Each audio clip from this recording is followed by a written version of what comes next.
अस्सलाम वालेकुम नाज़रीन। ड्रामा सीरियल इश्क जुनून की आने वाली एपिसोड्स बहुत इंटरेस्टिंग होने वाली हैं। जैसा कि अली नवाज राहिम और आफिया को एक सच बताना चाहता था और बताना चाहता था कि उसके दिल में बहुत ही बड़ा एक राज है। वो राज शेयर करना चाहता था, लेकिन अली नवाज को जिंदगी ने इतनी मोहलत नहीं दी कि वो ये सच सबके सामने बयान कर सकता। अली नवाज आखिरी टाइम में आफिया को कुछ बताने की कोशिश कर रहा था, लेकिन आफिया ने उसकी बात को कोई अहमियत नहीं दी और उससे माफिया मांगने लग गई।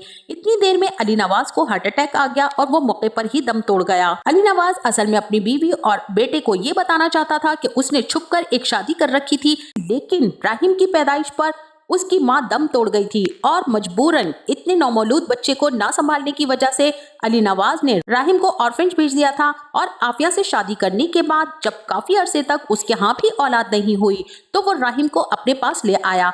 वो ये सच था जो अली नवाज पूरी जिंदगी सबसे छुपाता रहा और आखिरी टाइम भी वो किसी को ना बता सका।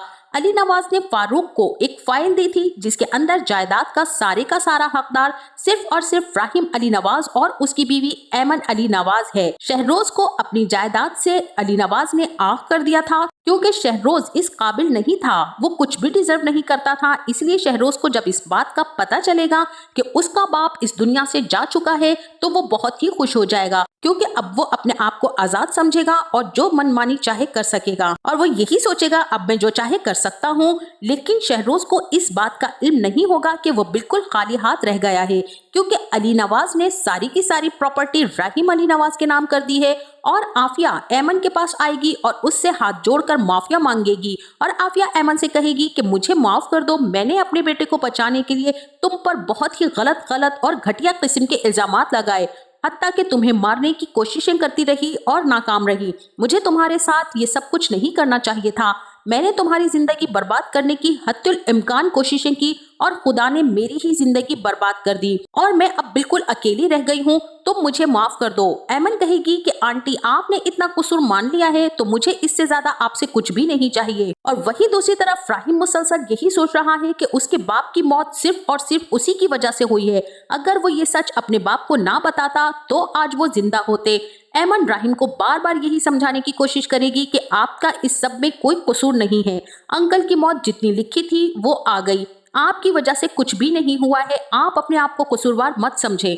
लेकिन राहिम को सब्र ही नहीं आ रहा होगा, क्योंकि उसने अपने बाप से इश्क किया था और वो अपने बाप को अपनी आंखों के सामने मरता देखकर बर्दाश्त नहीं कर पा रहा होगा। और इसी के साथ जब फारूक अली नवाज को दफनाने के बाद घर वापस आएंगे तो फारूक सबको एक साथ बिठाएगा और कहेगा कि मुझे अली नवाज ने एक फाइल दी थी, मैं आप सबको वो बताना चाहता हूँ और दिखाना चाहता हूँ। जब राहिम वो फाइल खोलकर पढ़ेगा तो उसे अपनी आंखों पर यकीन ही नहीं आएगा कि उसके बाबा अली नवाज ने सारी की सारी प्रॉपर्टीज उसके नाम लगा दी हैं और शहरोज को कुछ भी नहीं दिया। राहिम चूंकि काफी रहमदिल इंसान है और वो आफिया को कहेगा क्योंकि हम इस घर में हंसी खुशी नहीं रह सकते, लेकिन हम आप लोगों के साथ नहीं रहेंगे। मैं इस घर में सिर्फ और सिर्फ अपने बाबा अली नवाज की वजह से था और अगर वो अब इस घर में नहीं है तो मैं यहाँ पर नहीं रहूंगा। राहिम ऐमन को कहेगा कि तुम अपनी तमाम तर पैकिंग मुकम्मल करो, हम यहाँ पर नहीं रहेंगे।